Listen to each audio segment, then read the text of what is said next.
Aloha mai kako. Today we're going to be talking about the mo'olelo of Maui fishing for the islands and why it was so important. It was important for Māuiakalana to fish for the islands because he wanted to help the kaia'ulu by bringing it closer together. Part of that task required him to go to a ko'a or a fishing shrine. So that's what we're going to be doing on our activity. Okay? For our infants, you're going to need a Ziploc bag, cardstock because it's a sturdier piece of paper if you have, or a cardboard would work as well. You're going to have, you put it into the Ziploc bag. You might have to bend it if it doesn't fit. So we're going to bend this cardstock a little bit. We're going to huli it over and some paint. Okay? If you have some paint at home, or if you have paint that you can create, you're going to put some paint inside there. We're going to close it up. Ready?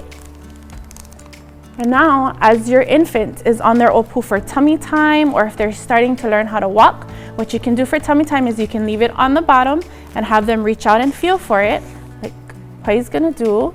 Or if they're starting to walk and be a little bit more mobile, what you're gonna do is you're gonna take this, and if you have tape, secure it to the wall or a window or a structure where they can then, go ahead, use their hands to manipulate the paint and move it around. That's how they're gonna create their shrine or their ko'a, okay?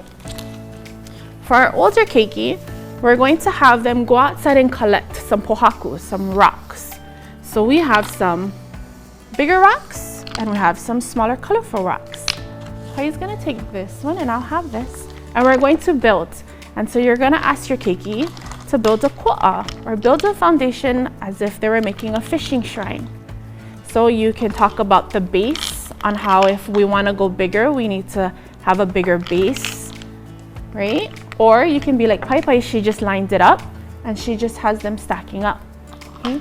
This is also another problem solving activity. As you can see, some of these rocks are flat, so they're a little bit more slippery. They don't have a lot of friction to hold on to, as where these are all shaped differently. So we have to strategically think about how we're going to put them on.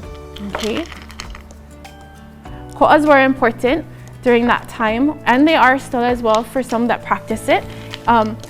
You would use a ko'a or go to a ko'a prior to going holo holo or fishing, so that when you went fishing, you would come back and you would have i'a for your ohana.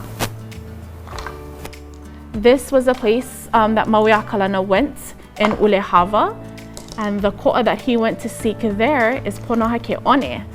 So if you live out in the Wai'anae coast, you might know that that particular ko'a does not sit above the water, it sits in the water. But ko'a are all over and they're fishing shrines. And these are just 3 different ways that you can create a ko'a at home with our infants, let me show them, and our toddlers and our preschoolers.